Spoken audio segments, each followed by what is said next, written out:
दोस्तों स्वागत है आप सभी का मेरे शिल्पी अम्बेडकर चैनल में। दोस्तों आज भीमा का 82 एपिसोड चल रहा है और इसकी शुरुआत होती है बाबा साहब से। दोस्तों पिछले एपिसोड में आप देखे होंगे कि कैलासा बुआ जो है भीमा को तोहफे के तौर पे घुंघरू देती है। यानी कि भीमा जब नाचने का फैसला करती है तो ये बात कैलासा बुआ को पता चल जाती है। और जब भीमा जाती है बाबू साहब के घर पे, जहाँ पे साटा बंधाया हुआ था वहाँ पे जाती है तो उनके घर पे कैलासा बुआ पहुँच जाती है और वहाँ पे जा कर के भीमा को जो घुंघरू देती है। दोस्तों भीमा को उनका घुंघरू न लेना भी एक बड़ी ही समस्या थी, क्योंकि अगर वो नहीं लेती तो उनको कहीं ना कहीं से खरीदना ही पड़ता। वो इस वजह से भीमा उस घुंघरू को ले लेती है। दोस्तों सबसे बड़ी बात ये है और दुख की बात ये है कि भीमा की जो माई थी वो बहुत ज़्यादा उनको दुख हो रहा था कि मेरी बेटी को सब नचनिया नचनिया कहेंगे और मेरी बेटी नाचने का फैसला कर ली है। दोस्तों मजबूरी क्या कुछ नहीं करवाती है, भीमा ना चाहते हुए अपने बाबा और चाचा के इलाज करवाने के लिए वो नाचने के लिए तैयार हो गई थी। हालांकि भीमा ये कहती है कि जब मेरे बाबा और चाचा दोनों ठीक हो जाएंगे उसके बाद से मैं नाचूंगी नहीं और कभी नहीं नाचूंगी। वो पढ़ाई करने का फिर से रास्ता चुनती है। आगे के एपिसोड में मैं बताऊंगी कि क्या हुआ और क्यों भीमा ऐसी बोली। शुरुआत में तो भीमा इसी सवाल का जवाब बाबा साहब से मांग रही थी। यानी कि जिस तरह से भीमा के दिमाग में भरा जा रहा था इस नाचने की कला को लेकर के, उस हिसाब से भीमा बाबा साहब से सवाल करती है कि बाबा साहब ये देख लीजिए, ये मेरे हाथ में घुंघरू है और मैं ना चाहते हुए भी नाचने का फैसला करी हूँ। पता नहीं मुझे एकदम से बेइज्जती सा महसूस हो रहा है। दोस्तों बाबा साहब उनको इतना अच्छा से समझा देते हैं भीमा को कि भीमा नाचने का फैसला करती है। दोस्तों बाबा साहब भीमा को ये बताते हैं कि नाचना कोई बुरी बात नहीं है, ये तो एक कला है और शायद तुमको नहीं पता होगा तो मैं तुम्हें बता देता हूँ। मेरी आई को भी नाचने का बहुत शौक था, लेकिन उनका जो ये सपना है पूरा ना हो सका। और मैं ये भी बता दूं कि मेरा जो बाला भैया है वो भी नाचते थे और बजाते भी थे, बाजा भी बजाते थे। एक बार मैंने भी नाचना शुरू किया, नाच रहा था तो रमा ने बहुत देख करके हंसा, तो उसके बाद से मैं आज तक नाचा ही नहीं। मुझे अपने आप में ही अजीब सा महसूस हुआ। दोस्तों बाबा साहेब भीमा को अच्छे से समझा देते हैं कि नाचना कोई बुरी बात नहीं है, तुम नाचो। हाँ अगर दूसरे आदमी इस चीज़ को अलग नज़रिया से देख रहे हैं तो वो उनकी सोच है, सोचने दो वो जो सोचे, लेकिन तुम कभी भी ये नहीं सोचना कि ये नाचना जो है गलत चीज़ है। तुम हमेशा ये याद रखना कि नाचना नृत्य एक कला है और इसको हमेशा सीखनी भी चाहिए। उस समय दोस्तों भीमा ये बाबा साहब को बताती है कि बाबा साहब मैं भी नाचूंगी और मैं नृत्य सीखूंगी, उसके बाद मैं आपके साथ जब डीएम बन जाऊंगी ना उसके बाद मैं आपके साथ नाचूंगी। यह सुनने के बाद बाबा साहब भी बहुत हंसते हैं। जिसके बाद भीमा वहाँ से चली जाती है, यानी कि बाबू साहब के घर पे नाचने के लिए। दोस्तों बहुत अच्छे से तैयार होके जाती है नाचने, वहाँ पे उनका साथ देने जाती है भीमा की जो माई थी धनिया, वो वहीं पे खड़ी थी, क्योंकि भीमा को अकेले वो कभी भी नहीं छोड़ती है, उनको साथ में ही वहाँ पे रहती है। दोस्तों जब भीमा नाच रही थी तो इतना अच्छा नाच रही थी कि वहाँ पे जितने भी लोग थे सभी को बहुत अच्छा लग रहा था, सभी मतलब ज़ोर ज़ोर से ताली भी बजा रहे थे।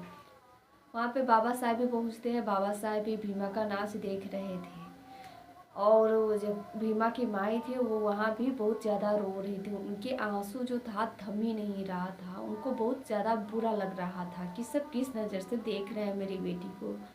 और दोस्तों भीमा की जो माई है इसलिए डर रही थी कि मेरी बेटी को सब ये अब नचनिया ना बना दे, अगर कोई भी काम होगा तो कहीं मेरी बेटी को ही बार बार ना बुलाए, क्योंकि मेरी बेटी पढ़ना चाहती थी, पढ़ लिख करके वो डीएम बनना चाहती थी, लेकिन भीमा का ये सपना कहीं सपना ही ना रह जाए, इसीलिए उनको बहुत ज़्यादा बुरा लग रहा था।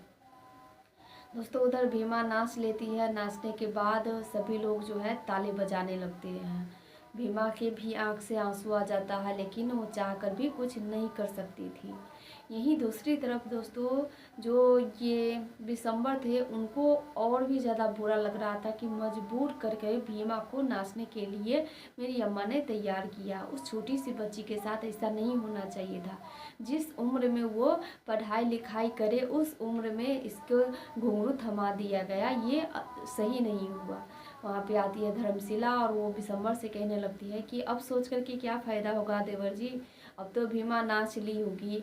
अब ये सोच करके आप अफसोस कीजिए कि जब भीमा नाच लेगी तो सारे लोग उसके सामने ताली बजाएंगे, तब उसको कितना बेइज्जती महसूस होगा। और उसके बाद जब भी कोई भी कार्यक्रम होगा भीमा को ही सब बुलाएंगे नाचने के लिए और सब भीमा को नचनिया कहेंगे। दोस्तों ये सुनने के बाद विशंबर को भी बहुत ज़्यादा बुरा लग रहा था, लेकिन वो कुछ भी नहीं कर सकते थे। इसके बाद धर्मशिला कहती कि चलिए देवर जी खाना खा लीजिए। अम्मा ने कहा था कि जब खाना बन जाए तो विशंबर को भी बुला लेने के लिए, तो चलिए। विशंबर वहाँ से गुस्सा होकर के चले जाते हैं, लेकिन जो बाकी के लोग थे उन सभी को बहुत खुशी हो रही थी। और धर्मशिला ये भी कह रही थी कि ये छोटी जात वालों के लिए बहुत बुरा हुआ कि भीमा नचनिया बन गई, क्योंकि उसका सपना था कि वो डीएम बने।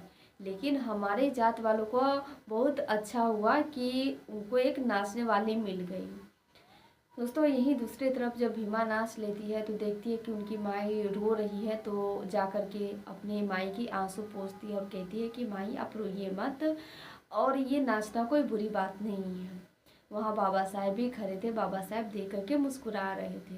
जिसके बाद फिर भीमा कहती कि माई चलिए बाबा और चाचा को होश आ गया होगा, हम चलते हैं देखने। जिसके बाद दोनों बाहर निकल जाती है।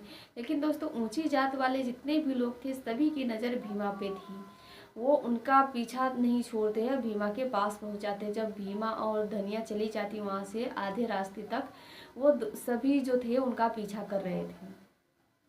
यहीं दूसरी तरफ दोस्तों छबीला और मेवा को साथ में ही होश आता है। आने के बाद वो पूछते हैं कि भीमा और धनिया कहाँ हैं। तो जिसके बाद गाया जो थे वो नहीं बताना चाह रहे थे, क्योंकि उन दोनों की तबीयत ज़्यादा ख़राब थी, तो इसलिए नहीं बता रहे थे। लेकिन वहाँ पे ये फुलमतिया थी, वो मेवा से नहीं छुपाती, हो बताती है कि मैं बताती हूँ कि क्या हुआ। दोस्तों जितनी भी बात थी फुलमतिया सारी बात जो मेवा को है बता देती है कि कैसे क्या हुआ, कैसे कैलाश हुआ भीमा से नाचने के लिए कही, और कैसे डॉक्टर जो थे दवाई नहीं दे रहे थे, इलाज नहीं कर रहे थे, बस पैसे की वजह से। तो आपकी सलामती के लिए भीमा को नाचना पड़ा, क्योंकि अगर पैसा नहीं होते तो आप लोगों का इलाज नहीं हो पाता। ये सुनने के बाद छबीला जो है एकदम से ज़बरदस्ती करने लगती है वहाँ से भागने के लिए, भीमा के पास जाने के लिए, कि मेरी वजह से मेरी बेटी नाचने गई है, ये सही नहीं हुआ। लेकिन दोस्तों वहाँ पे कुंदन थे, गया थे, उनकी जो एक बेटी थी, वो सभी उनको पकड़ करके रख रहे थे कि बाबा मत जाइए मत जाइए, सभी रोक रहे थे कि भीमा के इतने किए किराए पे पानी मत फेरिए। लेकिन फिर भी छबीला जो थे एकदम ज़बरदस्ती कर रहे थे वहाँ से भागने की। जिसके बाद आती है छबीला को होश। छबीला पूछते हैं मेवा से कि भैया क्या हुआ। तो गया तो मेवा बताते हैं कि छबीला हम दोनों की सलामती के लिए भीमा नाचने गई है। दोस्तों जितना बुरा मेवा को लग रहा था उतना ही बुरा छबीला को भी लगता है कि मेरी भतीजी हम लोगों के लिए नाचने गई है, ऐसा नहीं हो सकता है। उसके बाद वो भी उतना ही ज़्यादा कोशिश करते हैं वहाँ से भागने की, लेकिन सभी उनको रोकते हैं कि मत जाओ। दोस्तों वहीं दूसरी तरफ भीमा और धनिया जब आ रही थी तो उनके पास जितने भी बड़ी जात के लोग थे सभी आ जाते हैं, और आने के बाद भीमा से ये कह रहे थे कि भीमा इतना अच्छा नृत्य की है तो क्या एडवांस में कुछ पैसे लेकर के नहीं जाओगी। भीमा उन सभी से हाथ जोड़ के कहती है कि बाबू साहब मेरे चाचा और बाबा अस्पताल में भर्ती है, तो उनके इलाज के लिए मुझे पैसे चाहिए थे, इसीलिए मैंने नाचने के लिए हाँ की, लेकिन मैं आज से नहीं नाचूंगी। तो ये बड़े लोग जो थे वो भी कहने लगते हैं कि कैसे नहीं नाचोगी, अब जब भी कोई भी कार्यक्रम होगा उसमें तुमको बुलाया जाएगा नाचने के लिए, तो हम लोग भी देखते हैं कि कैसे नहीं तुम नाचती हो, तुमको तो नाचना ही पड़ेगा।